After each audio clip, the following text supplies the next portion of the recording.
Hello, everyone. I am Elena, and it is truly wonderful to have you here with me today. Whether you are joining us for the very first time or you have been part of this community for a while, I want you to know that today's lesson is something really special. We are going to spend this time together exploring a brand new collection of everyday English phrases, phrases that are completely fresh, completely new, and completely ready to transform the way you communicate. If you have watched previous episodes on this channel, you already know that our focus is not on memorizing lists of vocabulary or drilling grammar rules. Our focus is on the real living language, the kind of English that breathes, that carries emotion, that sounds like a real person and not a textbook. And today, we are going to continue that journey with an entirely new set of expressions. In this masterclass, we are going to move through real situations step by step. We will practice phrases for starting conversations warmly, sharing exciting news, reacting with genuine emotion, softening what you say, managing moments of hesitation, making and declining invitations, explaining yourself clearly, having deeper casual conversations, handling disagreement with grace, talking about the future, telling stories that hold people's attention, communicating professionally, showing emotional intelligence, and finally, building the kind of confident English identity that carries you through every situation with ease. Each section is going to be full of practice, repetition, mini dialogues, and speaking prompts that help you go from knowing a phrase to truly owning it. Because the goal of this lesson is not that you walk away having heard these expressions. The goal is that you walk away feeling them, ready to use them naturally the next time someone speaks to you in English. So find a comfortable position, take a long, slow breath, relax your shoulders, and let us begin this journey together. I am so glad you are here.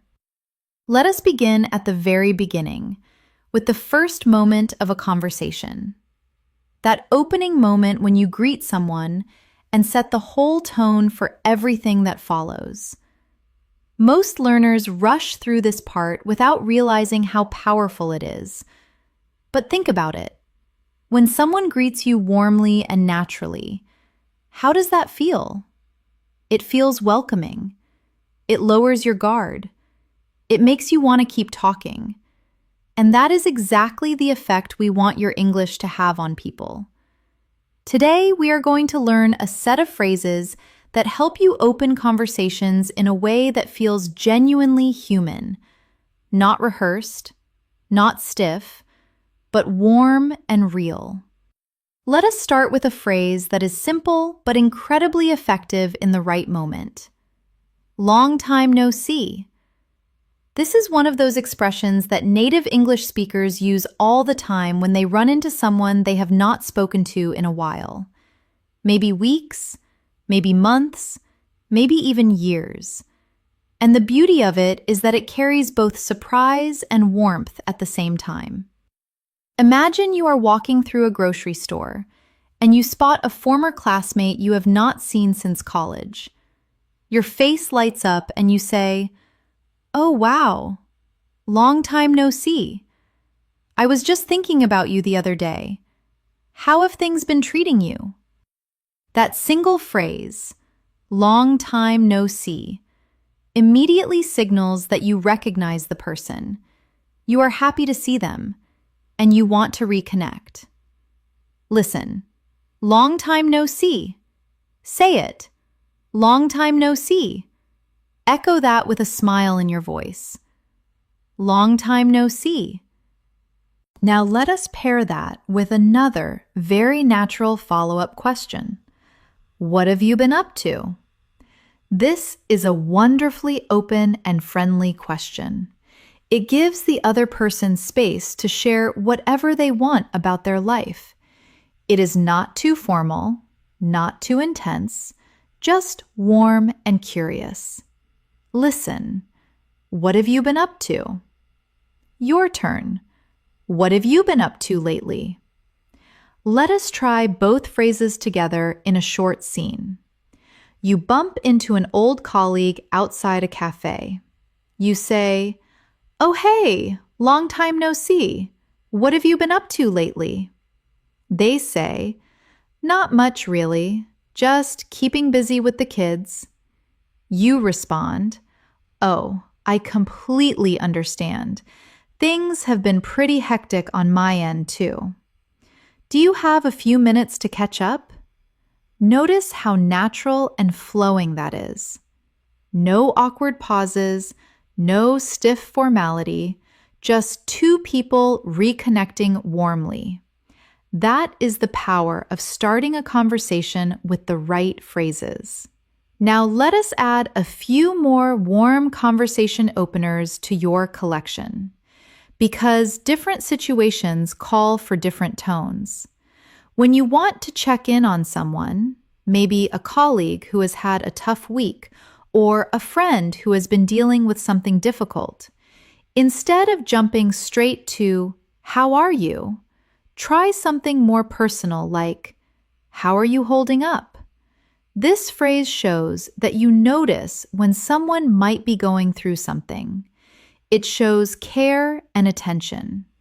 Listen. How are you holding up? Say it back. How are you holding up? Another beautiful phrase for checking in is, "How have things been on your end?" This is especially useful when you have not been in contact for a while and you want to acknowledge that gap gracefully. For example, "Hey, I know it has been ages since we caught up. How have things been on your end?" Or, in a more casual tone, "We have both been so busy lately. How have things been on your end?" Repeat that. "How have things been on your end?" And one more. "Are you doing all right?" This is short, gentle, and incredibly human. It works as a greeting, as a check-in mid-conversation, or as a quiet moment of care when someone seems a little off. Echo that. "Are you doing all right? Are you doing all right?" Now, let us do a small speaking exercise. I want you to imagine 3 different people you might greet in the next few days. Maybe a coworker you have not spoken to in a while, a neighbor you see occasionally, or a friend you lost touch with. Think about how you would open each of those conversations using today's phrases. Pause for a moment and try saying at least one opening line out loud. Maybe, "Hey, long time no see. How are you holding up?" Or, "Oh, I was thinking about you just the other day. How have things been on your end?" Take a few seconds and actually say it out loud, because speaking out loud is how these phrases move from your head into your voice. Wonderful. Now let us keep building. Let us also look at one more group of warm opening expressions, the kind you use not just when greeting someone, but when you want to acknowledge that you have been thinking about them. These phrases are particularly powerful because they immediately make the other person feel valued. "You have been on my mind lately." This is a genuinely warm thing to say to someone you care about. It tells them that they matter to you even when you are not together. Listen. "You have been on my mind lately." Your turn. "You have been on my mind lately. I was actually hoping to run into you." This phrase creates a lovely moment of serendipity. It suggests that the meeting feels perfectly timed. Say it. "I was actually hoping to run into you. I am really glad I caught you." Use this when you needed to talk to someone and the timing worked out well. Repeat that. "I am really glad I caught you." Let us use all three in short examples. You see a friend you have been concerned about. You say, "Oh, hey, you have been on my mind lately. I was going to message you this week. How are you doing?" Or you bump into someone you needed to discuss something with. You say, "Oh, perfect. I was actually hoping to run into you. I had a question I wanted to ask." Or you catch a colleague just as they are about to leave. "I am so glad I caught you. I just wanted to check something before the end of the day." Now, let us try a full, warm conversation opener scene to finish this section. Imagine you see someone from your old neighborhood at a community event. You walk over with a smile. You say, "Oh, wow, long time no see. Are you doing all right?" They say, "Yeah, not too bad, thanks. Still living in the area, actually." You say, "Oh, really? I had no idea. What have you been up to since I last saw you?" They laugh and say, "Honestly, so much has happened." You respond, "Well, I would love to hear all about it if you have a moment." See how one warm opening leads naturally into a real conversation? That is the magic of getting the first few phrases right. Now, let us move into something we all do every single day: sharing news. Something happened, something changed, something surprised you, and you want to tell someone about it. The way you introduce that news has a huge effect on how engaged your listener becomes. Today, we are going to learn phrases that turn even an ordinary piece of news into something your listener leans in to hear. Let us start with one of the most useful phrases in casual English conversation. You will never guess what happened. This is a classic way to grab someone's attention and signal that something interesting is about to follow. The moment someone hears this phrase, their curiosity activates. They want to know what comes next. For example, you call a friend and say, "You will never guess what happened at the office today. My manager announced that we are all getting an extra day off next month." Or, "You will never guess what happened. I ran into our old English teacher at the gym." Listen, you will never guess what happened. Say it. You will never guess what happened. Try echoing that with a little excitement in your voice, like you really do have something surprising to share. You will never guess what happened.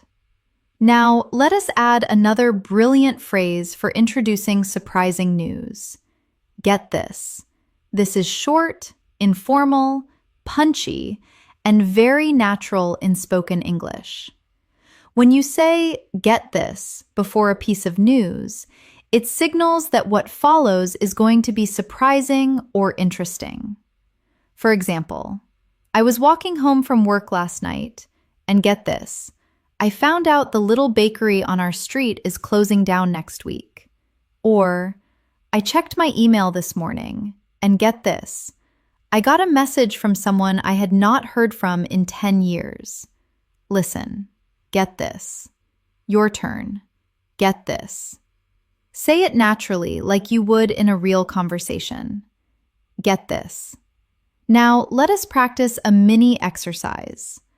I am going to give you a piece of news, and you introduce it using one of today's phrases. The news is, your friend got offered a job in another country. You might say, "You will never guess what happened to Sarah. She just got offered a job in Canada." Or, "Get this, Sarah just got offered a job in Canada." Try both versions out loud and feel how the phrase changes the energy of the news. Let us now look at a few more phrases that introduce updates in different tones. When you want to share something that turned out differently from expected, use "as it turns out." For example, "I spent all morning looking for my keys, and as it turns out, they were in my coat pocket the whole time." Or, We thought the event was canceled, but as it turns out, it has just been moved to a different venue. Repeat that. As it turns out. As it turns out. When you want to share something important that you need the other person to understand, try, "Here is the thing." This phrase signals that you are about to say something that really matters. Here's the thing. I have been thinking about this for weeks, and I finally made a decision. Or, here is the thing about learning English every day. It is not always about big study sessions. It is about small, consistent habits. Echo that. Here is the thing. Here is the thing. And when something happens that is almost hard to believe, say, "You are not going to believe this." For example, "You are not going to believe this, but the flight I almost missed actually got delayed by 2 hours." Or, "You are not going to believe this. My neighbor's cat has learned how to open the front door by itself." Say it back. You are not going to believe this. You are not going to believe this. Let us now do a full practice scene where you use all of these phrases. Imagine you are telling a friend about a strange and funny week you had. You call them and say, "Oh, you are not going to believe this week I have had. So on Monday morning, get this. I left for work without my bag. Completely forgot it on the kitchen chair. So I went back, and as it turns out, I had also left the oven on. Here's the thing though. Because of all that, I actually missed my usual train and ended up on a later one and bumped into someone who turned out to be a contact I had been trying to reach for months." Feel how that story flows. Each phrase creates a little moment of suspense and connection. Your listener is right there with you the whole time. That is the power of knowing how to introduce news in English. Now let us do one more practice exercise before we move on. I want you to think of something real that happened to you recently. Maybe something small, an unexpected moment at the store, a funny coincidence, something that surprised you at home or at work. And I want you to introduce it using one of today's phrases. Say it out loud right now. Start with, "You will never guess," or "Get this," or "Here is the thing," or "As it turns out," and then describe what happened in just 2 or 3 sentences. Take a moment, breathe, and say it out loud. How did that feel? If you manage to say it without pausing too long to translate, that is real progress. That is your brain reaching for English automatically because you have practiced. And every time you practice like this, the reach gets faster and the pause gets shorter, until one day there is no pause at all. You just speak. Now let us turn to the other side of that conversation. How do you react when someone else shares news with you? Because in conversation, your reactions are just as important as what you actually say. When someone shares something and your response is flat or robotic, the conversation dies. But when your reactions carry real emotion and warmth, the conversation comes alive and the other person feels genuinely heard. Today, we are going to practice a rich set of reaction phrases that express specific emotions clearly and naturally. Let us begin with reactions to good news. When someone shares something wonderful, instead of just saying, "Oh, nice," try these more expressive options. "Oh, that is brilliant." This is warm and enthusiastic and sounds completely natural in everyday spoken English. Listen. "Oh, that is brilliant." Say it. "Oh, That is brilliant. Another great one for good news is, what a relief. This works especially well when someone shares news that resolves something stressful or worrying. For example, a friend says, I finally found out that my test results came back completely clear. You respond, oh, what a relief. I have been thinking about you all week. Repeat that. What a relief. What a relief. When someone shares an achievement or a positive change, try, that must feel amazing. This phrase shows that you are imagining what the experience feels like for them. It creates a moment of real connection.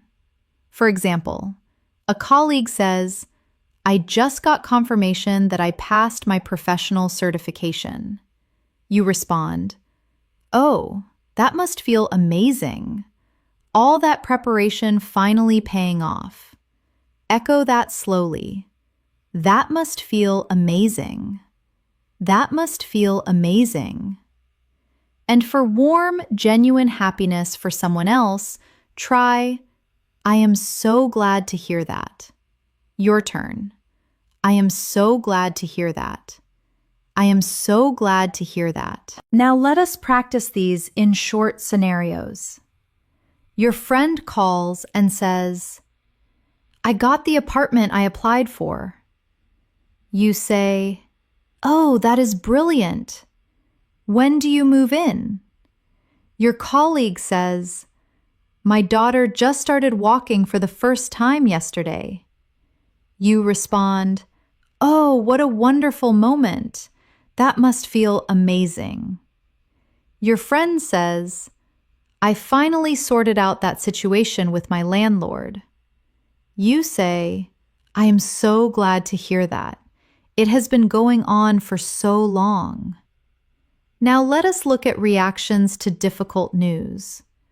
Because empathy is just as important as celebration.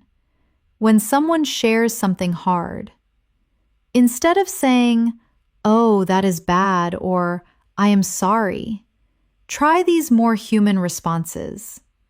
Oh no, that is rough. This phrase is honest and direct, but carries real warmth. Listen. Oh no, that is rough. Say it back. Oh no, that is rough. Another beautiful, empathetic response is, that must have been really tough. Or, I can imagine that was not easy. Or, that sounds like a lot to deal with. Repeat these gently. That must have been really tough. I can imagine that was not easy. That sounds like a lot to deal with. Let us practice reacting to difficult news in short scenes. A friend says, I had a bit of a car accident last week. Nothing serious, but it shook me up. You respond, oh no, that is rough. Are you doing okay now? A colleague says, my internet has been out for 3 days, and I have been trying to work from home. You say, oh, that sounds like a lot to deal with. How have you been managing? Someone says, I found out my flight home for the holidays got canceled. You respond, oh, that must have been really tough, especially at this time of year. Notice how each of those responses is short but full of feeling. You are not writing a speech. You are just showing that you are present and that you care. That is emotional fluency, and it is one of the most powerful things you can develop in a second language. Now let us do a full speaking challenge. I will say something and you react naturally using one of today's phrases. I say, I finally finished decorating my apartment after 6 months. You might say, oh, that is brilliant. I bet it feels amazing to have it done. I say, my flight back home got delayed by 8 hours. You might say, oh no, that is rough. How did you manage? I say, My daughter passed her school exams with the highest marks in her class. You say, "Oh, that must feel amazing. You must be so proud." Excellent. Every time you practice a reaction like this, you are training your emotional English, the part of language that connects people heart to heart. One of the most important but least practiced skills in English is knowing how to soften what you say. Native speakers do this constantly without even thinking about it. They cushion difficult truths. They make requests feel less demanding. They decline things without bruising feelings. They share opinions without imposing them. And today we are going to learn exactly how to do all of those things. Let us start with hedging phrases, the small expressions that soften how certain you sound. These are especially useful when you want to share an opinion or make a correction without sounding harsh. Instead of saying, "You are wrong," a fluent speaker might say, "With respect, I see it a bit differently." This phrase is honest, but it opens a dialogue rather than shutting one down. Listen. "With respect, I see it a bit differently." Say it. "With respect, I see it a bit differently." Echo that. "With respect, I see it a bit differently." Another powerful softener is, "I wonder if there might be a better approach here." This is particularly useful in professional or collaborative settings when someone has suggested something that you think could be improved. Instead of saying, "That will not work," you say, "I wonder if there might be a better approach here," and then offer your idea. Repeat that. "I wonder if there might be a better approach here." Now let us look at a whole collection of hedging expressions you can use in daily life. "I could be mistaken," but "correct me if I am wrong." "It is just a thought," but "no pressure at all," but "I might be off on this," but "does that sound right to you?" Let us practice each one. "I could be mistaken," but "correct me if I am wrong." "It is just a thought," but "no pressure at all," but "I might be off on this," but "does that sound right to you?" Let us practice using them in real situations. You are reviewing a project with a colleague and you notice something that seems incorrect. Instead of saying, "That is wrong," you say, "Correct me if I am wrong, but I think this number might be slightly off."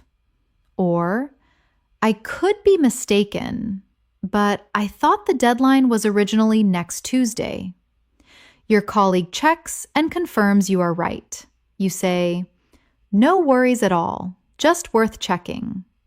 See how that whole exchange stays friendly and professional? You got your point across without anyone feeling defensive. Now let us look at softening phrases specifically for making requests. These are phrases that show you respect the other person's time and capacity before asking them for something. Instead of saying, "Do this for me," try, "When you have a moment, could you?" Or, "I hate to ask when you are so busy, but would you mind?" Or, "Only if it is convenient for you." Or, "Whenever it suits you best." Your turn. "When you have a moment, could you?" "I hate to ask, but would you mind?" "Only if it is convenient for you." "Whenever it suits you best." These phrases work beautifully in both personal and professional situations. Let us try a short scene. You need a colleague to review something for you, but you know they are having a busy week. You say, "I hate to ask when things are so hectic, but when you have a moment, would you mind taking a quick look at this?" Colleague says, "Of course, no problem at all. I will take a look later this afternoon." You say, "Only if it suits you. I genuinely appreciate it." Now let us do a short speaking exercise with these request phrases. I will give you a situation and you soften the request naturally. The situation is, you want to borrow a friend's car for the afternoon. Instead of saying, "Can I borrow your car?" you say, "I hate to ask, but whenever it suits you, would you mind if I borrowed your car for a couple of hours this afternoon?" Or, the situation is you want your manager to review your proposal before the deadline. You say, "When you have a moment, could you take a quick look at the proposal I sent over?" Only if it is convenient. I want to make sure I have not missed anything important. Feel how respectful and natural those requests sound. You are asking clearly and confidently, but without any pressure. Now let us look at softening phrases specifically for when you need to say something that might be unwelcome, like telling a friend you cannot make their event, or telling someone their plan has a problem.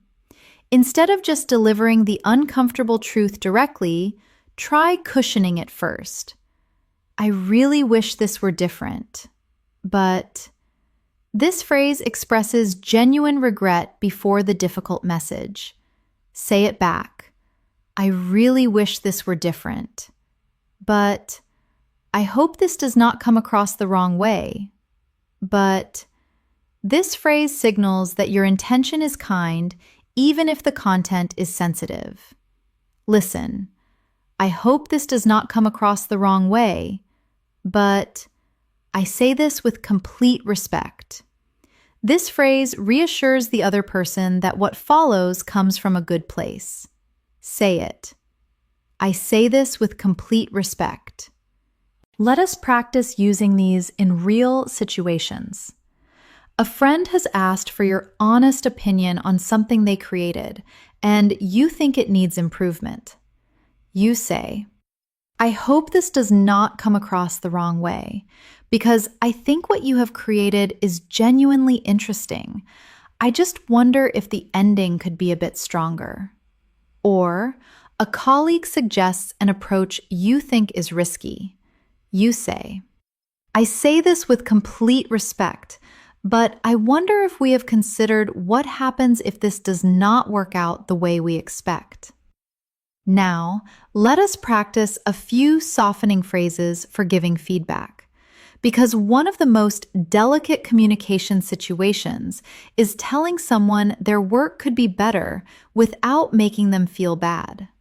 Instead of saying, "This is not good enough," try, "There are some really strong elements here, and I think with a few tweaks, it could be even better." Or, "This is a solid start. I just have a couple of small suggestions if you are open to them." Or, "I can see the thought that went into this. I wonder if we could take it just one step further." Echo that. "There are some really strong elements here. This is a solid start. I can see the thought that went into this." These phrases are honest, kind, and constructive. That is the ideal combination for any feedback conversation. Let us do one last practice for this section, a full softening scene. Imagine you need to tell a friend that their idea for a joint trip has some problems. You say, "I have been thinking about what you suggested, and I love the spirit of it. I really wish this were different, but the timing is just a bit tricky for me with work. I hope this does not come across the wrong way because I genuinely want to make it happen. I just wonder if we could look at different dates, maybe a few weeks later." Friend says, "Of course, that makes complete sense." You say, "I really appreciate your understanding. I am crossing my fingers we can make it work." That whole conversation was warm, honest, and completely free of awkwardness. That is the power of softening your language. Let us now move into something that trips up many English learners. What to say when you need a moment to think. Many learners panic during this pause. They freeze, they go silent, or they suddenly feel like all their English has disappeared. But this is completely normal. Even native speakers pause when they think. The difference is that they have phrases that make those pauses feel natural and confident rather than awkward. Today, we are going to learn the expressions that fluent English speakers use to buy time while thinking. And you are going to practice them until they feel completely natural. Let us start with off the top of my head. This phrase tells the listener that you are sharing your immediate thought without having researched or prepared. It is honest and natural.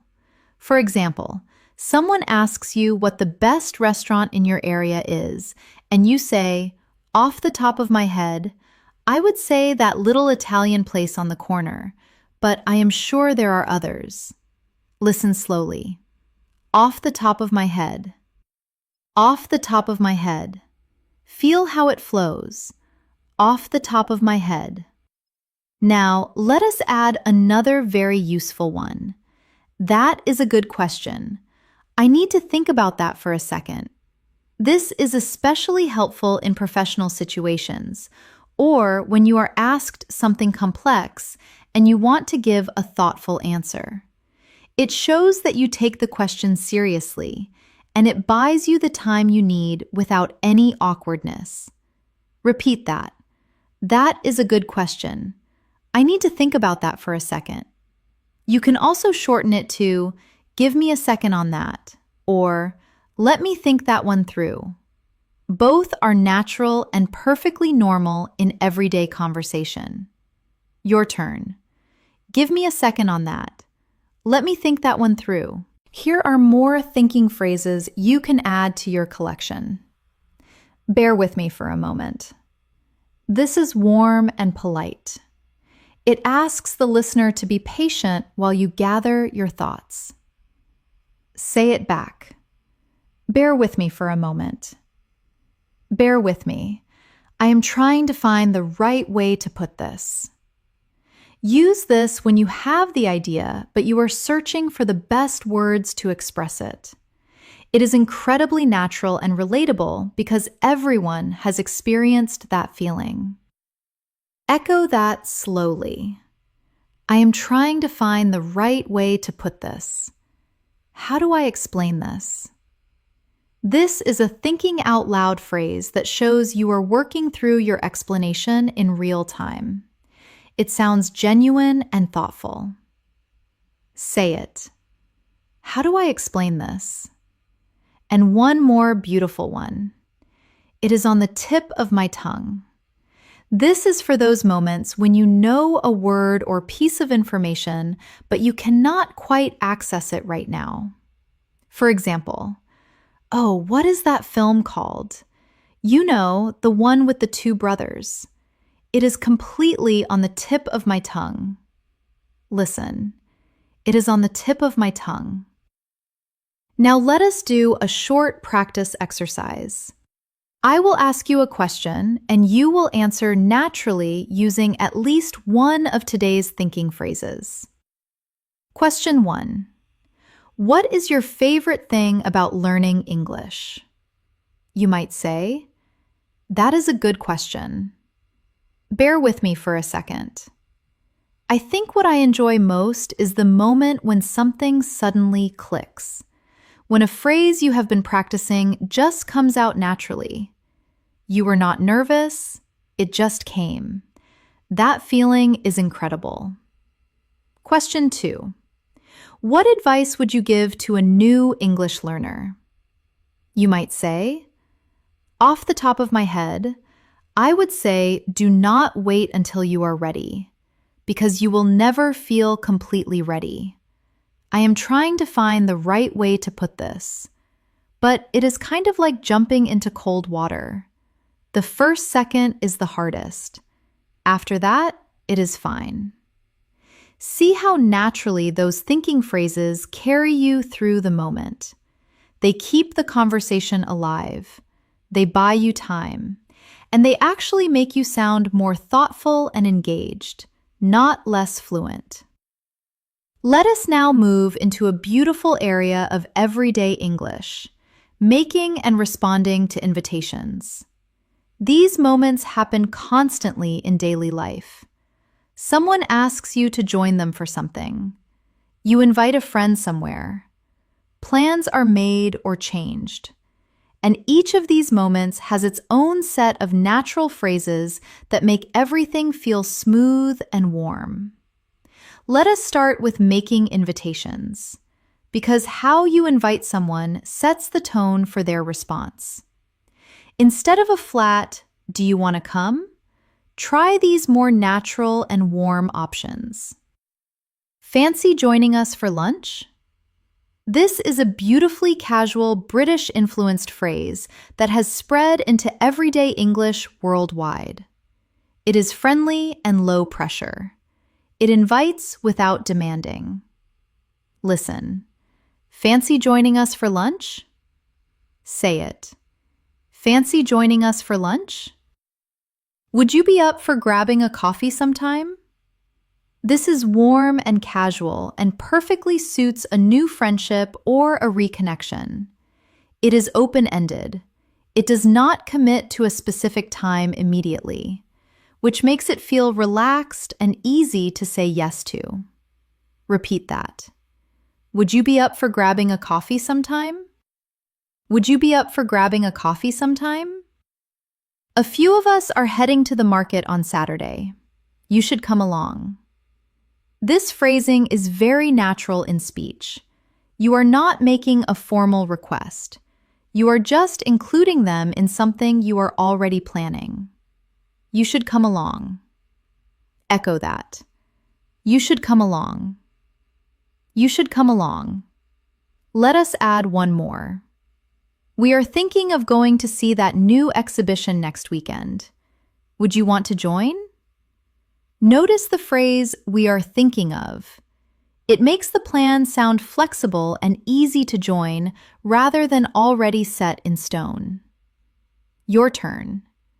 We are thinking of. Would you want to join?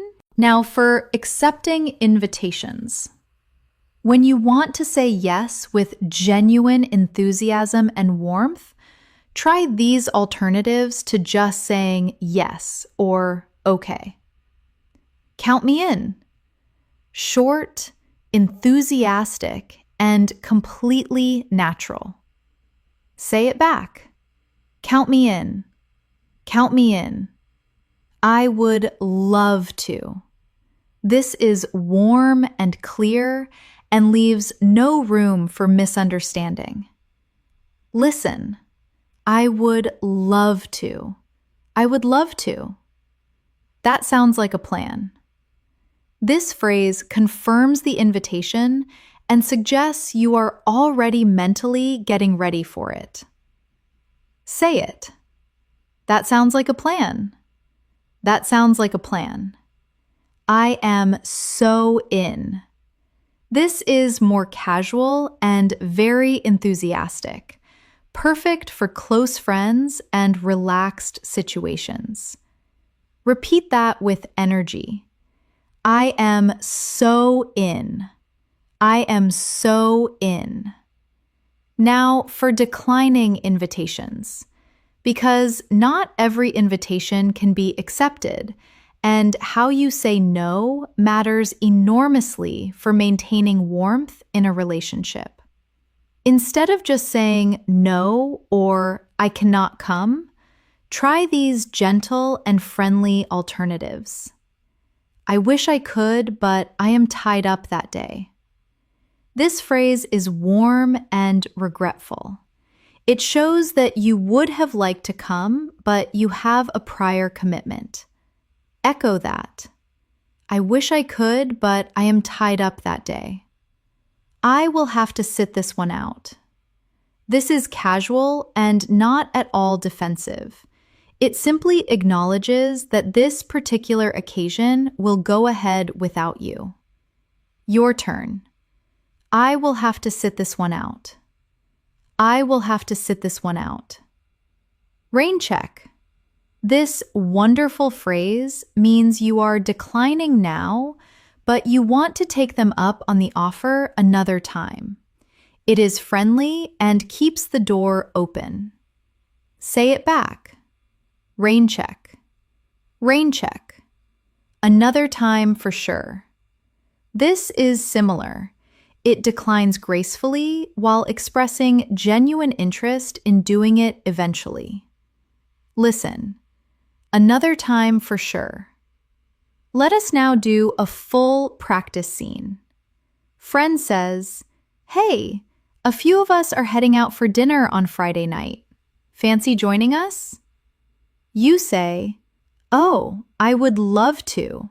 Count me in. Where are you thinking of going?" Friend says, "There is a new Thai place that just opened." You say, "That sounds like a plan. What time are you meeting?" Friend says, "Around 7. You say, "Perfect.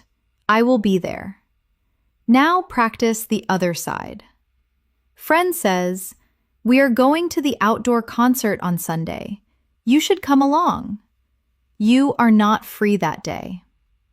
You say, "Oh, I really wish I could, but I am tied up on Sunday." Rain check, though. I would love to catch the next one.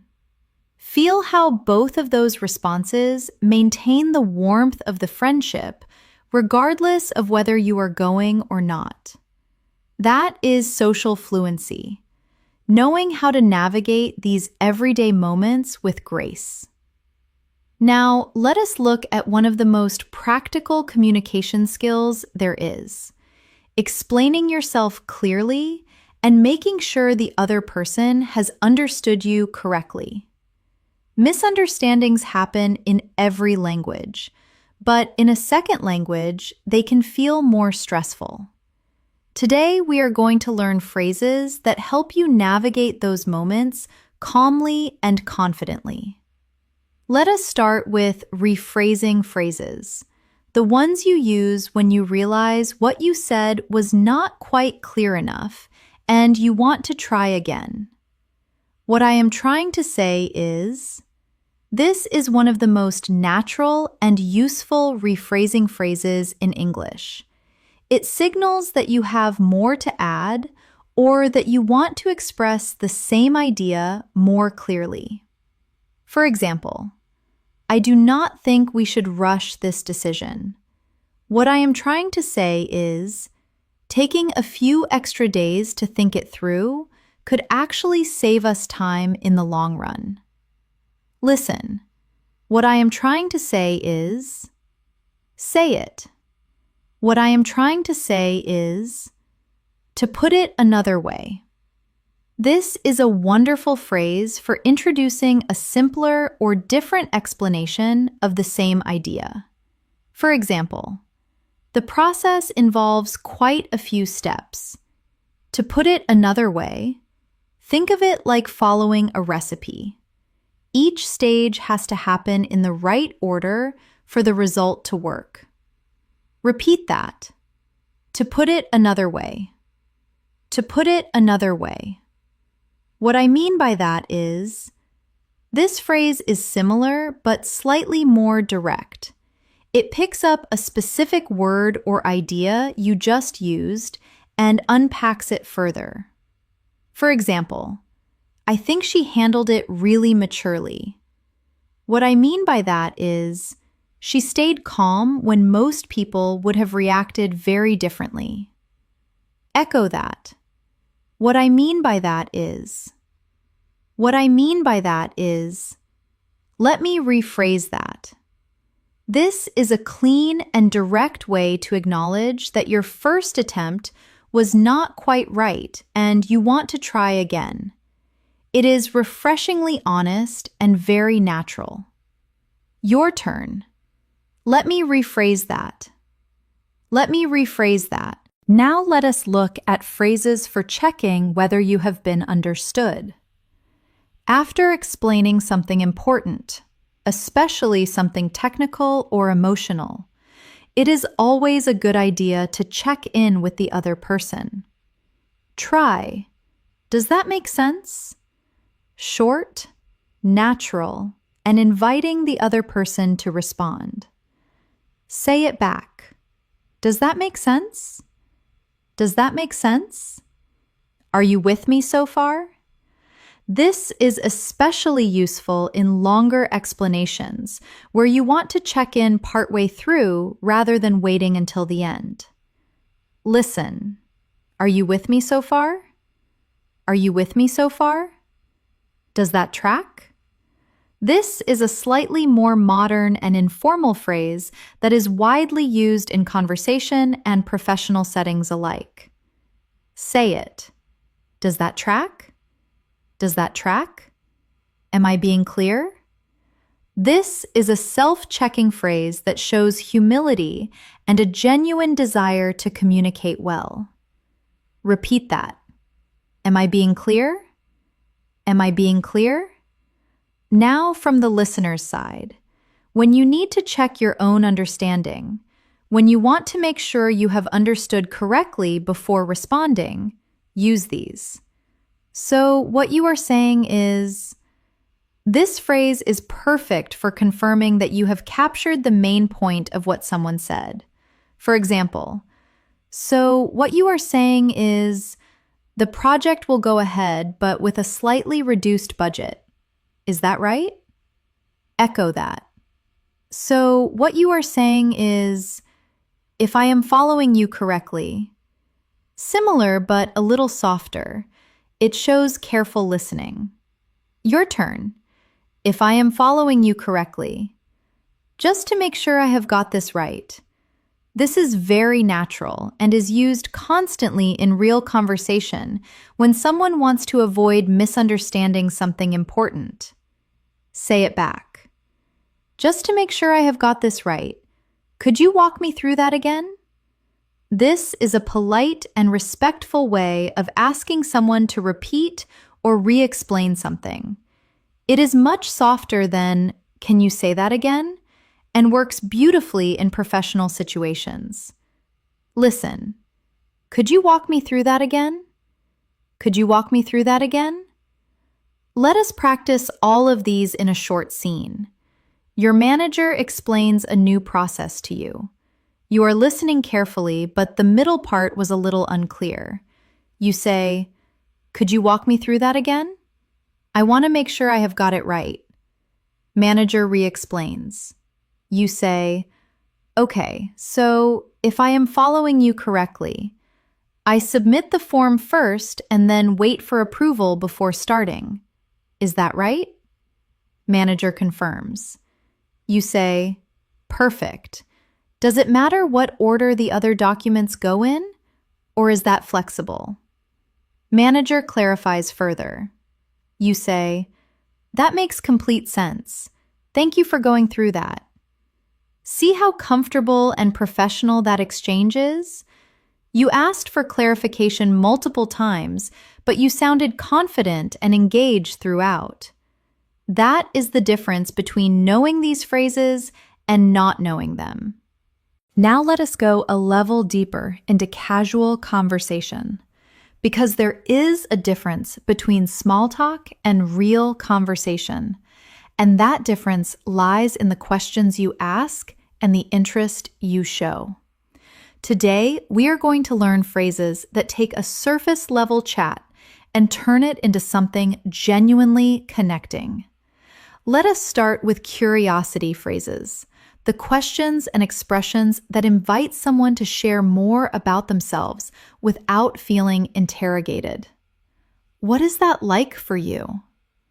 This is one of the most beautifully open questions you can ask in English.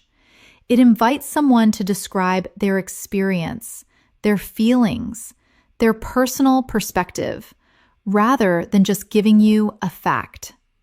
For example, someone says they just started working from home full-time. Instead of saying, "Oh, nice," you ask, "What is that like for you?" And suddenly they have a whole world to share. Say it. What is that like for you? What is that like for you? How did you get into that? This is perfect when someone mentions a hobby, a skill, a career, or an interest. It shows genuine curiosity about their journey and opens up a fascinating mini story. Repeat that. How did you get into that? How did you get into that? That is interesting.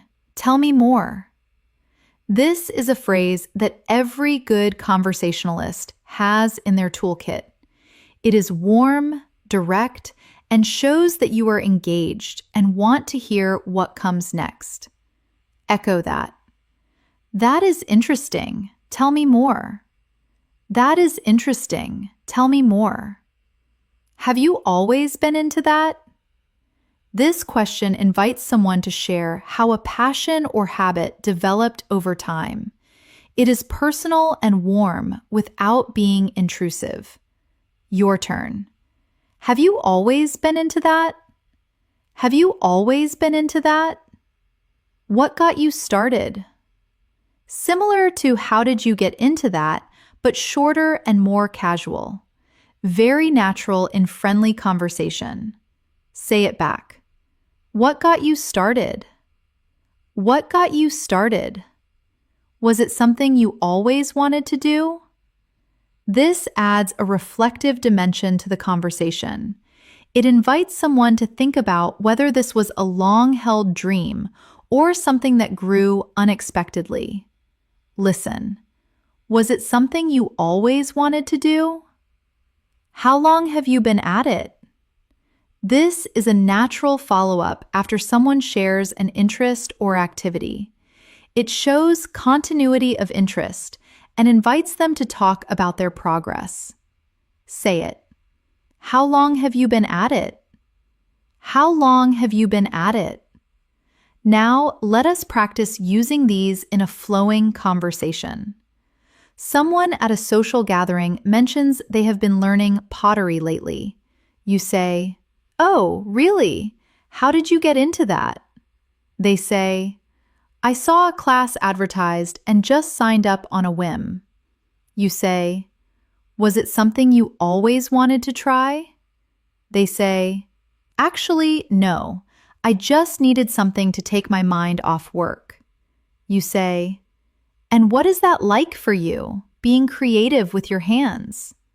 They light up and say, "It is honestly one of the most relaxing things I have ever done." You say, "That is interesting. Tell me more." And just like that, you have created a genuine conversation out of what could have been a forgettable exchange. Now, let us also practice sharing your own background naturally, because good conversation is a two-way flow. When it is your turn to share something about yourself, instead of just stating dry facts, try building a small story using context, a reason, and a feeling. For example, I got into photography almost by accident. A friend lent me their camera for a trip and something clicked, literally and figuratively. Now I take it everywhere. That structure of how it started, why it stayed, and where it is now gives your story warmth and dimension. Try creating your own version out loud right now. Think of something you enjoy or are good at, and describe how you got into it, using that same pattern.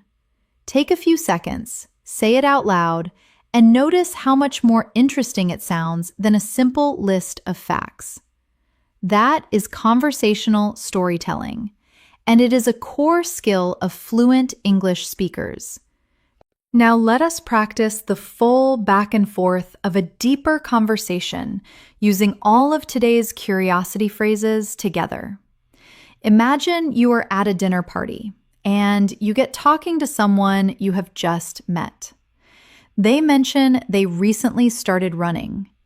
Instead of just saying, "Oh, nice," you say, "Oh, really? Have you always been into sport, or is this new for you?" They say, Completely new, actually. I only started about 3 months ago.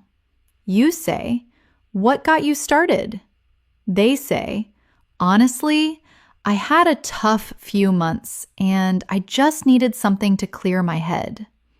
You say, what is that like for you? That kind of release. They say, it is everything right now. I did not expect to enjoy it this much. You say, that is interesting. Tell me more. How often are you going? Notice what happened in that conversation. You asked 7 follow-up questions, and every single one grew naturally out of what the other person said. You were not running through a list. You were genuinely curious, and it showed. That is the difference between performing a conversation and having one. Let us also look at some phrases that help you transition smoothly from listening to sharing, because a good conversation moves between both people naturally. That actually reminds me of something similar. Use this when what someone shared connects to your own experience. It shows you are relating to them, not just waiting for your turn. Repeat that. That actually reminds me of something similar. I can relate to that. Use this when someone shares a feeling or experience that resonates with yours. Echo that. I can relate to that. I can relate to that. Something similar happened to me, actually. This phrase bridges their story and yours naturally, without making it feel like you are stealing the spotlight. Your turn. Something similar happened to me, actually. Funnily enough, I was just thinking about that the other day. This phrase shows that the topic has been on your mind too, and creates an instant sense of connection. Say it back. Funnily enough, I was just thinking about that the other day. Let us practice all of these in a short exchange. Your friend says, I have been trying to cut back on my screen time before bed, and it has really changed how I sleep. You respond, I can relate to that so much. Funnily enough, I was just thinking about the same thing the other day. Something similar happened to me, actually. I started reading instead of scrolling, and after a couple of weeks, I was sleeping so much better. That actually reminds me. Have you tried keeping a notebook by your bed? I started writing down 3 things I want to do the next day, and it really helps me switch off. That whole exchange felt natural and warm and connected.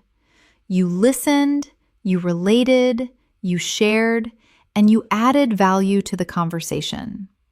That is deep, casual English at its very best. Let us now step into an area that many learners find uncomfortable, but which is essential for real-world communication: handling disagreement and moments of tension.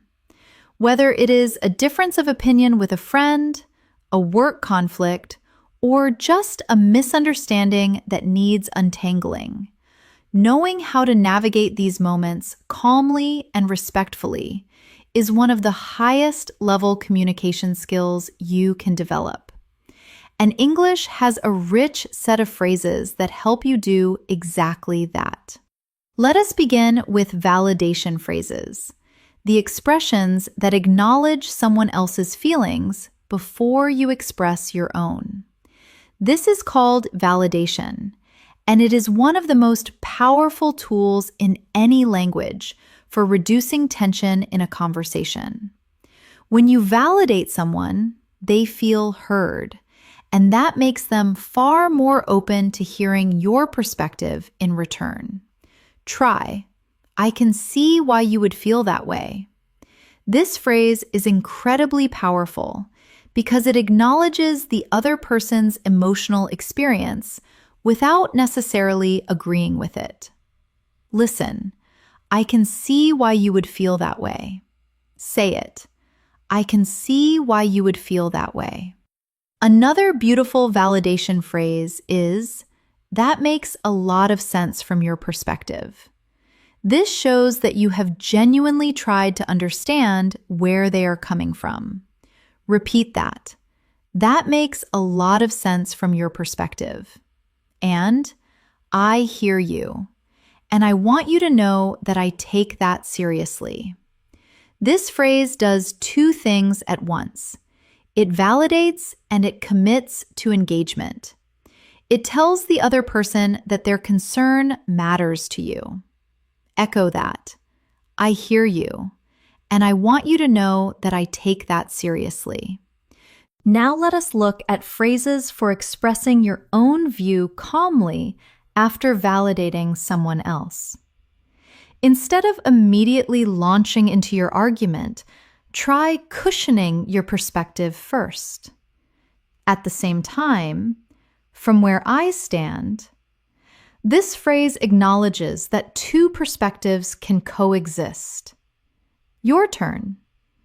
At the same time, from where I stand, I do not want to dismiss what you are saying, but I want to share something too. This phrase is incredibly respectful. It makes clear that you are not ignoring their point, just adding to it. Say it back. I do not want to dismiss what you are saying, but I want to share something too. Could I offer a different angle on this? This is a graceful way to introduce a contrasting view without making it feel confrontational. Listen, could I offer a different angle on this? Could I offer a different angle on this? Now let us add phrases for calming things down when a conversation becomes tense. Because sometimes, even with the best intentions, conversations get heated, and knowing how to pause and reset is an invaluable skill. Let us take a step back for a second. This phrase gently signals that you want to slow down and approach the conversation more carefully. Say it. Let us take a step back for a second. I think we both want the same outcome here. This phrase is beautiful because it shifts the focus from the disagreement to the shared goal. It reminds both parties that you are on the same side. Repeat that. I think we both want the same outcome here. Can we press pause and come back to this with fresh eyes? This is especially useful when a conversation is going in circles or emotions are running high. Echo that. Can we press pause and come back to this with fresh eyes? I do not want us to leave this conversation on a sour note. This phrase shows maturity and care for the relationship. It signals that you value the connection more than winning the argument. Your turn. I do not want us to leave this conversation on a sour note. Let us do a full practice dialogue. A colleague is frustrated because they feel their ideas are not being taken seriously in meetings. Colleague says, I just feel like every time I suggest something, it gets overlooked. You respond, I can see why you would feel that way, and I want you to know that I take that seriously. At the same time, from where I stand, I think some of your suggestions have actually shaped what we are doing. Could I offer a different angle? Maybe we could work on how to present your ideas to make them land even more strongly. Colleague says, maybe I just get frustrated in the moment. You say, I completely understand. I think we both want the same outcome. Let us take a step back and figure out how to make this work better for you. That is a mature, warm, and effective conversation. Notice how you never said the colleague was wrong. You acknowledged their feelings, offered your perspective gently, and moved toward a solution together. That is advanced English communication in action. Now let us turn to a topic that comes up in practically every conversation: the future. Plans, hopes, predictions, dreams, worries, possibilities. All of these come up constantly in daily life, and there is a wide and wonderful variety of phrases that help you express future ideas with exactly the right level of certainty or openness. Let us start with phrases for talking about plans. These are more expressive and natural alternatives to the basic "I am going to," "I am looking forward to." This phrase does two things at once. It talks about a future event and expresses positive anticipation at the same time. For example, "I am really looking forward to the long weekend." "I have not had a proper break in weeks." Say it back. "I am looking forward to." "I am really looking forward to." "I have been meaning to." This phrase is perfect for things you have been intending to do but have not gotten around to yet. For example, "I have been meaning to try that new bookstore downtown, but somehow I keep forgetting." Or, "I have been meaning to call her for months. Every time I think of it, I get busy with something else." Listen. I have been meaning to. I have been meaning to. I am due to. This phrase is used for things that are scheduled or expected to happen. For example, "I am due to have a checkup at the dentist next month." Or, "She is due to present her findings at the conference next week." Say it. I am due to. I am due to. It is on my radar. This is a wonderfully casual expression that means something is something you are aware of and intending to do or attend. For example, "Learning Portuguese has been on my radar for a while now. I just have not found the right course yet." Or, "That festival has been on my radar since last year. I really want to go this time." Repeat that. It is on my radar. It is on my radar. Now let us practice these in real sentences. Say each one out loud after me. "I am really looking forward to finishing this project and having a weekend to myself." "I have been meaning to reorganize my study space for about 3 months." "I am due to have a review with my manager at the end of the month." A trip to Japan has been on my radar for years. Now try making your own sentences using each phrase. Think of real plans or intentions in your life and express them using today's expressions. Let us do a short speaking exercise with these planning phrases. I will give you a situation and you express it naturally. The situation is, you want to visit your grandparents, but you have not found the time yet. You say, "I have been meaning to visit my grandparents for weeks. Every weekend something comes up." Or, the situation is, you have a medical appointment coming up. You say, "I am due to see the doctor next Thursday for my annual checkup." Or, you have been wanting to learn a skill for a while. You say, "Learning watercolor painting has been on my radar since I saw an exhibition last year." Now try one with your own real life. Think of something you are genuinely planning or hoping to do, and say it out loud using one of today's phrases. Take a few seconds. Now let us look at phrases for expressing hopes and wishes. English has many beautiful ways to express optimism about the future that go far beyond just saying, "I hope." "I am crossing my fingers that." This is a warm and slightly anxious expression of hope. It suggests that the outcome is uncertain, but you really want it to go a certain way. For example, I am crossing my fingers that the weather holds for our outdoor event on Saturday. Or, I have applied for that grant and I am crossing my fingers that we hear back soon. Echo that. I am crossing my fingers that. I am crossing my fingers that. It would be wonderful if. This is more wistful and gentle.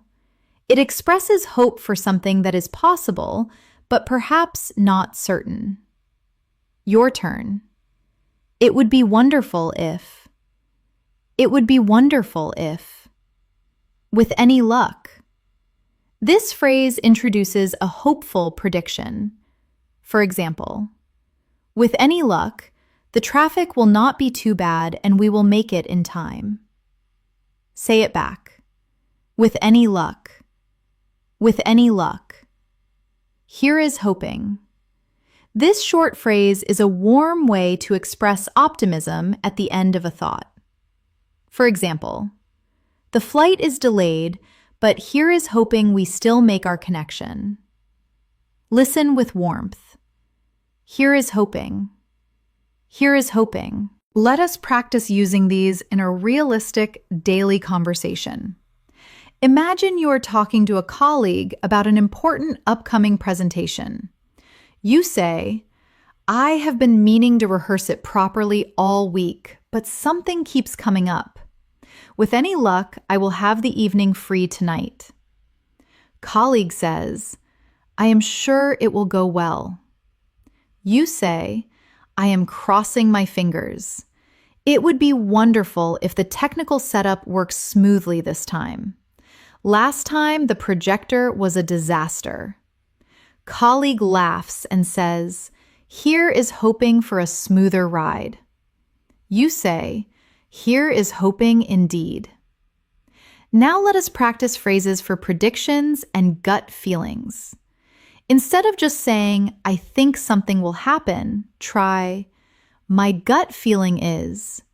This phrase introduces a personal prediction based on instinct rather than data. It is honest and very natural. Say it. My gut feeling is. My gut feeling is. There is a good chance that. This introduces a likely possibility without being completely certain. Repeat that. There is a good chance that. There is a good chance that. I would not be surprised if. This is a calm and measured way to predict something based on what you have observed. Echo that. I would not be surprised if. I would not be surprised if. Things are looking promising. This is a quietly optimistic phrase that suggests you are hopeful about how things are developing. Your turn. Things are looking promising. Things are looking promising. Let us do a short speaking challenge with prediction phrases. I will describe a situation and you make a prediction using one of today's phrases. The situation is, your friend has been working incredibly hard and their annual review is coming up. You say, my gut feeling is they are going to do really well in that review. The situation is, you have heard that the company you applied to is looking to hire quickly. You say, there is a good chance they will be in touch by the end of the week. The situation is, a project your team has been working on for months is nearing completion. You say, things are really looking promising. I would not be surprised if we finish ahead of schedule. Let us put it all together in a short scene. You are talking to a friend about a new venture you are considering. You say, I have been meaning to start my own small business for years. It has always been on my radar. My gut feeling is that now is actually a good time to try. There is a good chance that the demand is there. With any luck, I will have something set up by the spring. Friend says, I am crossing my fingers for you. I think this could really work. You say, it would be wonderful if it did. Here is hoping. Feel how natural and emotionally rich that conversation is. Every phrase carries meaning and personality. That is what advanced English expression looks like. One of the most joyful aspects of being fluent in any language is the ability to tell a story that holds people's attention, that makes them laugh or feel or wonder. And in English, there are beautiful phrases that give your stories rhythm, drama, and life. Today, we are going to practice the specific expressions that turn an ordinary account of events into something genuinely captivating. Let us begin with scene-setting phrases, the words that pull your listener into the world of your story before anything has even happened yet. It was one of those mornings, afternoons, evenings. This phrase creates an instant mood. For example, it was one of those gray, drizzly mornings where everything feels like it is running in slow motion. Already you can picture it. Say it back. It was one of those quiet Sunday mornings. Picture this. This phrase is a wonderful invitation to your listener to use their imagination.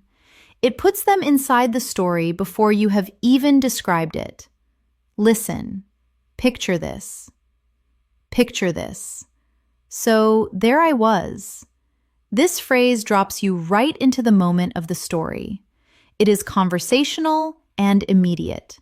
For example, so there I was, standing in the middle of the grocery store, completely convinced I had forgotten my wallet.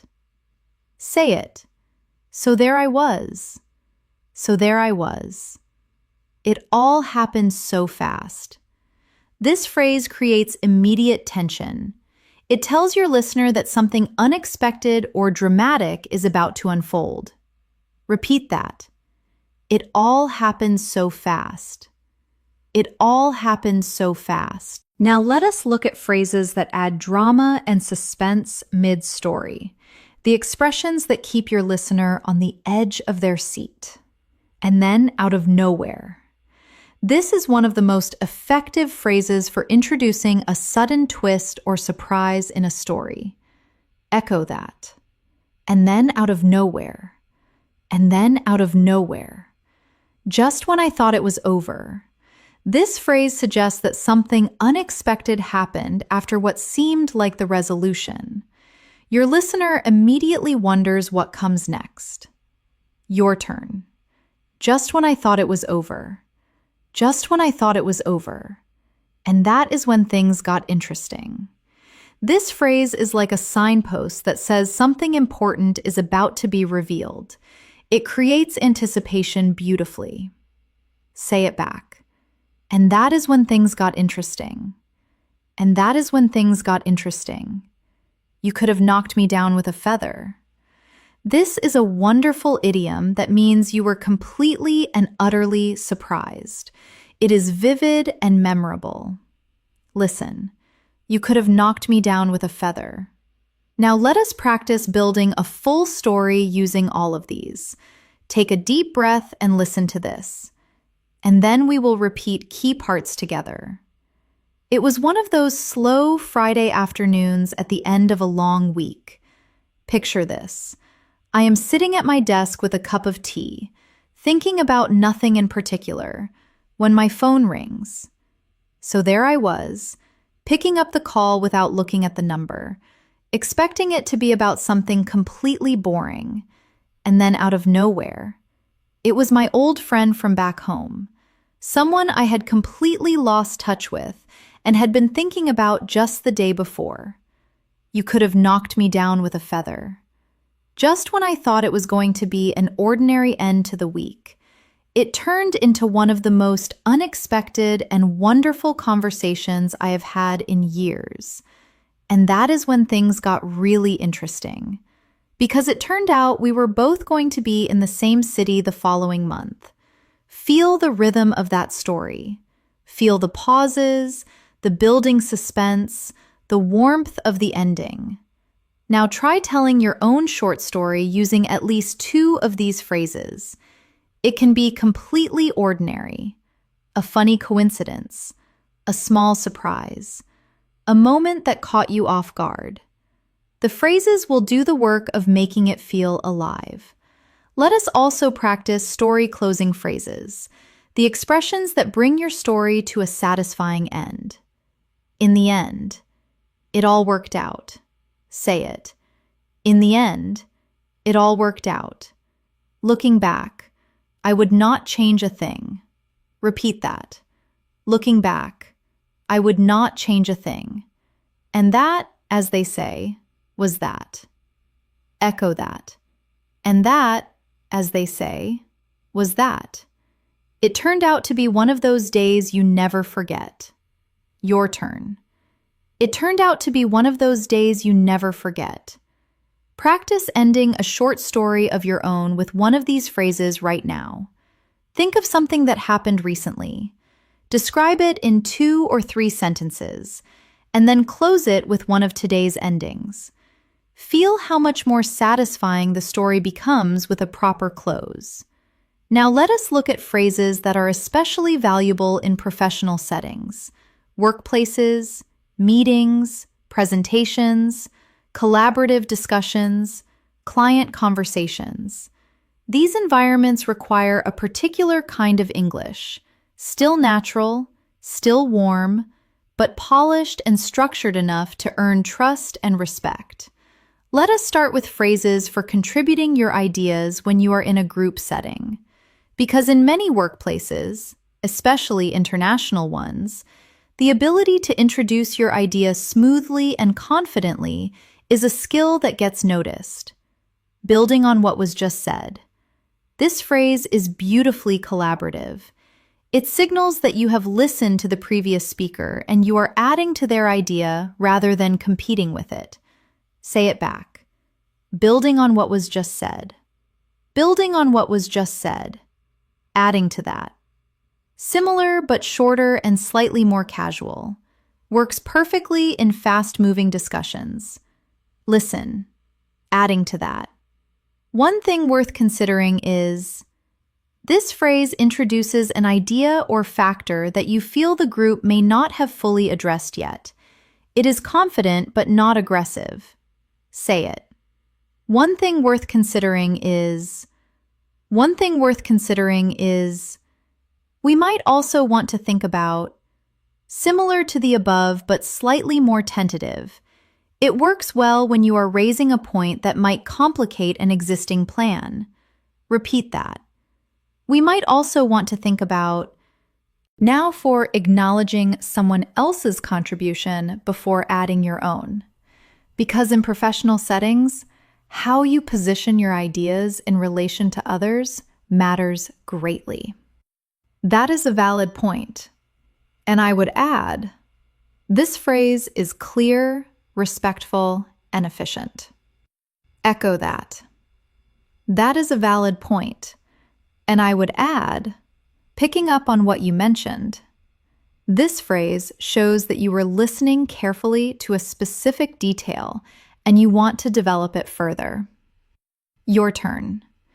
Picking up on what you mentioned, absolutely. And alongside that, this phrase agrees warmly and then extends the conversation in a natural direction. Say it back. Absolutely. And alongside that, let us do a short professional dialogue. A team is discussing a new product launch. Colleague A says, I think we should focus on social media for the launch. Colleague B says, that is a valid point. And I would add that we should also think about email outreach since our existing customer base is large. You say, building on what was just said, we might also want to think about a soft launch event to generate some word of mouth before the wider campaign goes live. Manager says, one thing worth considering is budget. Let us map out the costs first. You say, absolutely. And alongside that, I could draft a brief timeline so we can see how the pieces fit together. Notice how each person in that conversation sounds collaborative and professional. They are not talking over each other. They are building on each other's ideas. That is what high-functioning professional English sounds like. Now let us look at phrases for wrapping up conversations or meetings. Shall we leave it there for today? This is a gentle and natural way to signal that a conversation or meeting has reached a natural endpoint. Listen. Shall we leave it there for today? Let us circle back on this once we have more information. This phrase acknowledges that a topic is not fully resolved, but commits to revisiting it at the right time. Say it. Let us circle back on this. Let us circle back on this. I think we have covered the main points. This is a confident and clean way to summarize a conversation before ending it. Repeat that. I think we have covered the main points. Let us make sure we are aligned before we close. This phrase invites a final check of understanding to ensure everyone leaves the conversation on the same page. Echo that. Let us make sure we are aligned. Let us make sure we are aligned. Practice these closing phrases out loud now. Imagine you are finishing a productive meeting and say, I think we have covered the main points today. Let us circle back on the budget question once we have the numbers. And let us make sure we are aligned on next steps before we close. How does that sound to everyone? That is clear, confident, and completely natural professional English. Now, let us explore one of the deepest and most human aspects of language, emotional intelligence. The ability to notice what someone is feeling, to respond with sensitivity and care, and to communicate in a way that makes people feel truly seen and understood. This is where the most fluent speakers truly stand apart, not because of their vocabulary, but because of the warmth and attentiveness in how they use it. Let us start with phrases for gently checking in on someone who might be struggling. You seem a little quiet today. Everything all right? This is a beautifully observant phrase. It shows that you notice people, that you pay attention to their emotional state, not just their words. Your turn gently. You seem a little quiet today. Everything all right? I just wanted to check in. How are you really doing? The word really is doing a lot of work here. It signals that you are asking for an honest answer, not just a polite one. It opens a door that a simple "how are you" would not. Say it back. I just wanted to check in. How are you really doing? You do not have to talk about it, but I am here if you need to. This phrase is one of the kindest things you can say to someone who is clearly carrying something. It removes any pressure, and yet it makes absolutely clear that your care and presence are available. Listen slowly and gently. You do not have to talk about it, but I am here if you need to. Now for responding when someone shares something difficult, the instinct many people have is to immediately offer advice or try to fix the problem. But often, what someone needs first is simply to feel heard. These phrases help you do that. That sounds really hard. Short, honest, and full of empathy.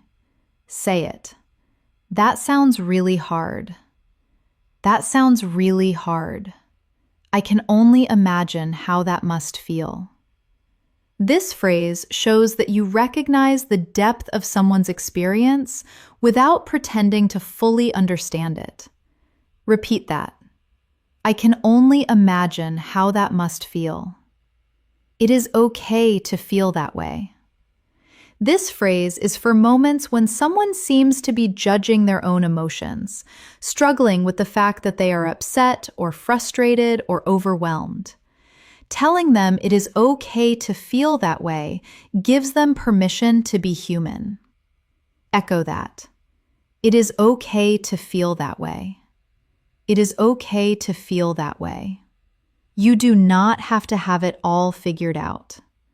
This is deeply reassuring for someone who is in a messy or confusing situation and feels pressure to know what to do next. Your turn. You do not have to have it all figured out. Let us practice a short, empathetic conversation. A friend reaches out and says, "I have just been feeling really overwhelmed lately, like I cannot keep up with everything." You say, "I am so glad you told me. That sounds really hard. I can only imagine how exhausting that must feel." Friend says, "I just do not know what to do about it." You say, "You do not have to have it all figured out right now. It is okay to feel the way you are feeling. Is there anything I can do? Or would it help just to talk?" Notice how that conversation stays completely focused on your friend and their experience. You do not try to fix or advise until they invite you to. You simply accompany them in the moment. That is emotional intelligence in language. Now let us also look at phrases for celebrating someone's success with genuine warmth and specificity. You absolutely deserved that. This phrase ties the person's outcome directly to their effort and character. It is much more meaningful than just saying congratulations. Say it back. You absolutely deserved that. You absolutely deserved that. That is the result of all your hard work. This phrase honors the effort behind the outcome. It reminds the person that their success is earned, not accidental. Listen. That is the result of all your hard work. I could not be more happy for you. This phrase puts the emphasis on your own genuine feeling of joy for the other person. It is warm and generous. Say it. I could not be more happy for you. You should be incredibly proud of yourself. This phrase invites the person to honor themselves and their achievement. It is encouraging and affirming. Repeat that. You should be incredibly proud of yourself. Let us use all four in one short scene. A friend calls to tell you they have just been accepted into a competitive program they worked very hard to get into. You say, "Oh my goodness, you absolutely deserved that. This is the result of all your hard work and dedication. I could not be more happy for you." Seriously, you should be incredibly proud of yourself. Feel the warmth in those sentences. They are not just polite responses. They are genuine celebrations. And that is what makes someone feel truly valued when they share good news with you. We are now moving into the final stretch of our time together today. And before we practice our closing exercises, I want to talk about something that goes far beyond vocabulary and phrases. I want to talk about who you are becoming as you continue this journey. Many learners think of English as a separate skill they are building on the side, like learning to ride a bike or use a new piece of software. But real fluency is something different. It happens when English begins to feel like a part of you, when you stop thinking of it as a foreign language and start experiencing it as another voice you have access to, another way of being in the world. And that shift happens not all at once, but gradually, through thousands of small moments of practice and connection and growth. Through every conversation you have, every phrase you notice, every sentence you say out loud, even when no one is listening. Through every time you choose to speak in English rather than retreating into silence. Let me share something important with you. You do not need to sound like someone from a specific country to be considered fluent. Fluency means you can express yourself clearly, connect with others warmly, navigate complex situations in English without anxiety. You may still pause to find a word sometimes. You may still make small grammatical errors. That is completely fine. That is normal. Even people who have spoken English their whole lives do that. What matters is that you keep communicating, that you trust your voice, that you show up. Echo that now with conviction. English is becoming natural to me. I communicate with ease and confidence. My vocabulary is growing every single day. I enjoy the process of learning. I am proud of how far I have come. Let those phrases sink in. They are not just affirmations. They are a description of what is already happening inside you every time you practice. Every session like this one is adding another layer to your English identity. Now, let us talk about one of the most powerful and underrated fluency practices there is: talking to yourself in English. I know that might sound a little funny, but it is genuinely one of the most effective things you can do. When you talk to yourself in English, you are not afraid of making mistakes. You are completely free to experiment, to try new phrases, to describe your surroundings, your thoughts, your feelings, all in English, in real time. You can do it anywhere. In the morning while you are getting ready. Describe what you are doing. I am making breakfast. The light is really beautiful this morning. I need to remember to reply to that message. While you are walking somewhere, narrate the scene around you. There is a market on this street today.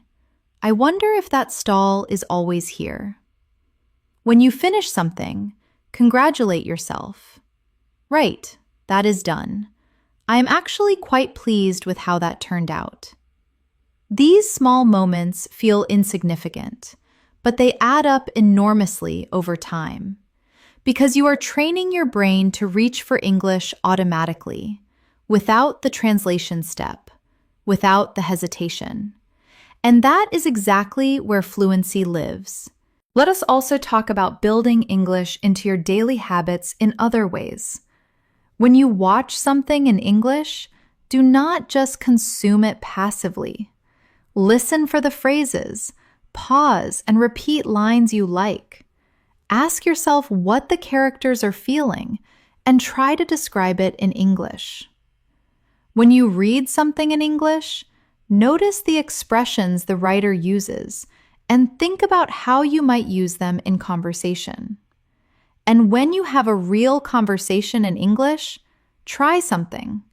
Try to forget that you are learning. Try to just be present with the other person. Focus on what they are saying and what you want to share, not on whether your grammar is perfect.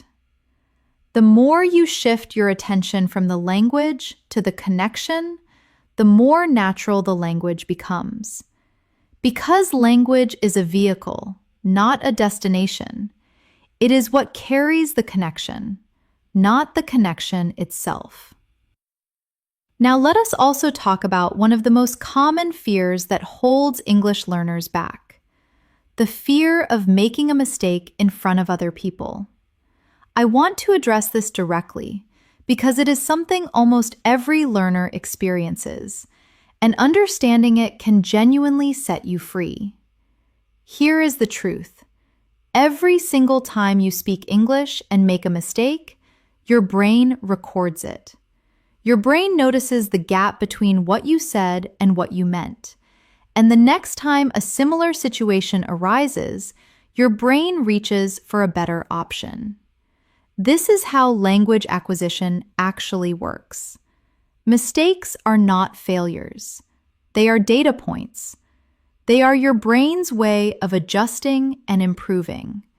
So instead of being afraid of making mistakes, try changing your relationship with them.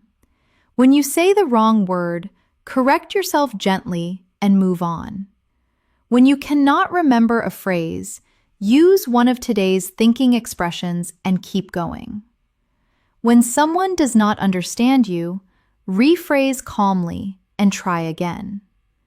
And most importantly, after every conversation, even an imperfect one, remind yourself that you showed up, you tried, and you grew.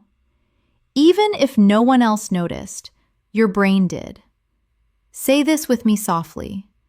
Every conversation I have in English makes me better. Even the imperfect ones teach me something. I am not afraid of mistakes. I am made stronger by them. Let us also think about the role of listening in building fluency. Many learners focus so much on speaking that they neglect the power of deep listening. But listening is where fluency is absorbed. When you listen carefully to natural English, you are collecting rhythm, intonation, patterns, phrases, and emotional cues that your brain stores and gradually starts to reproduce naturally. So make space in your life for rich listening experiences, conversations, stories, podcasts, films, songs. Let English wash over you, not as a study exercise, but as an experience. And here is something beautiful. The more you listen, the less you have to think about speaking, because your brain starts to predict and pattern match automatically. You hear a phrase in a new context, and it just makes sense. You hear a tone of voice, and you know immediately what emotion it carries. That is passive fluency building. And it happens even when you are not actively studying. One more habit I want to share with you: journaling in English.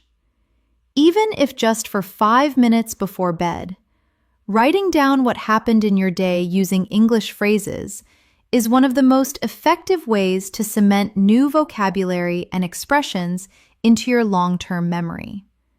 You might write, "Today was one of those slow, rainy days where nothing much happened. I have been meaning to call my sister for weeks, and I finally did this evening.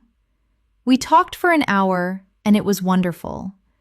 It would be wonderful if we could visit each other soon."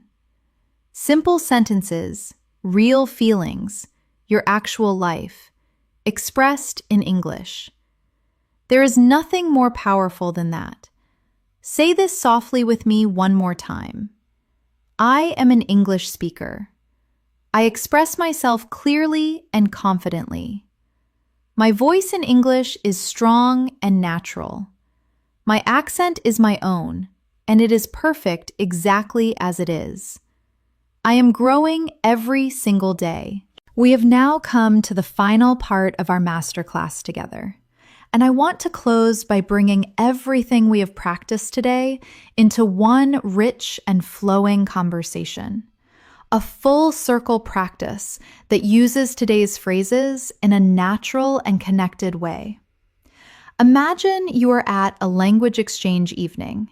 You have just arrived, and you spot someone standing near the refreshments who you recognize vaguely from a previous event.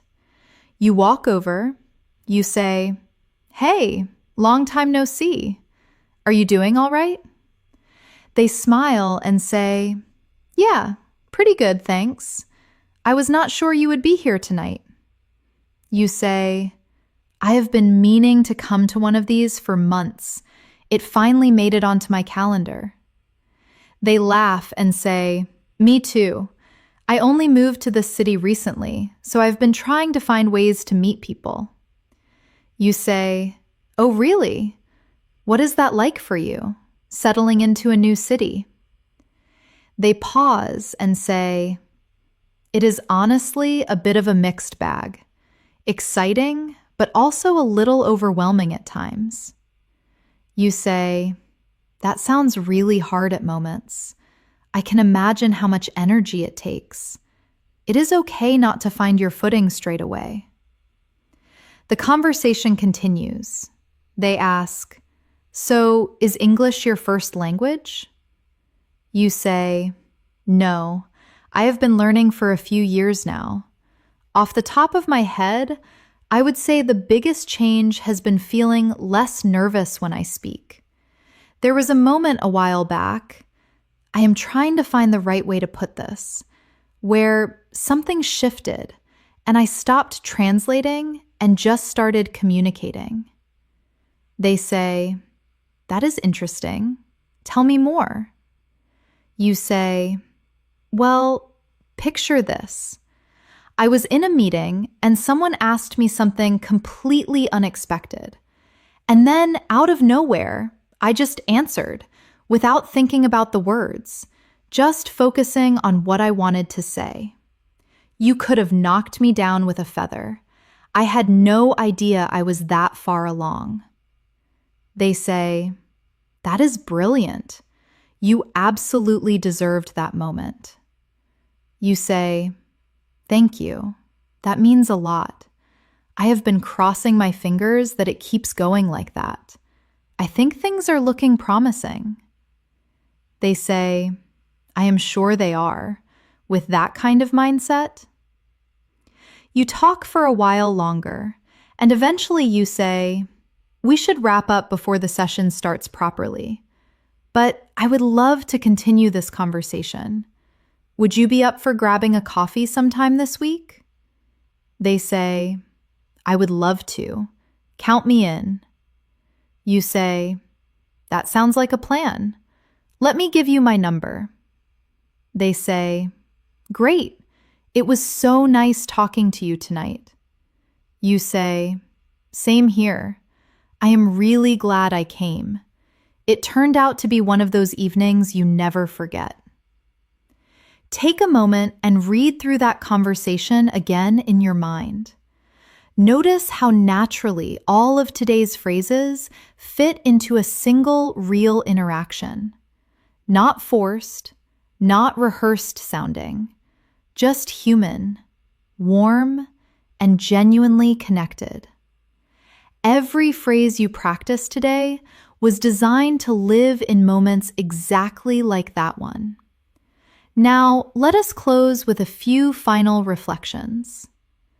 Over the course of this masterclass, you have practiced phrases for opening conversations with warmth, sharing news and updates with energy and suspense, reacting to good and difficult news with genuine emotion, softening requests and opinions to show respect and care, handling hesitation with grace and confidence, making and receiving invitations naturally, explaining and clarifying your meaning clearly, taking casual conversation to a deeper and more meaningful level, navigating disagreement with emotional intelligence and calm, expressing your future plans and hopes with personality and variety, telling stories that have rhythm and drama, communicating professionally in group and workplace settings,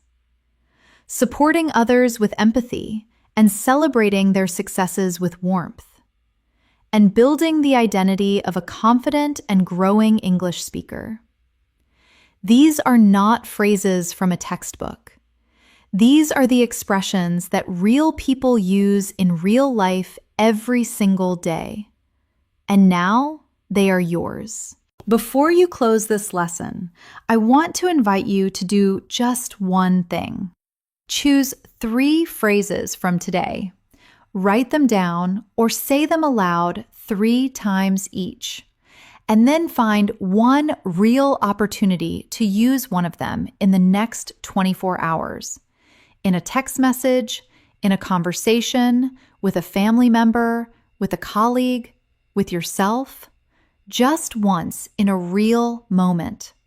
That one use, multiplied over days and weeks and months, is exactly how fluency grows. And I want to say something else before we part today, something I hope you carry with you beyond this lesson. Learning a language is one of the most courageous and generous things a human being can do. Think about it.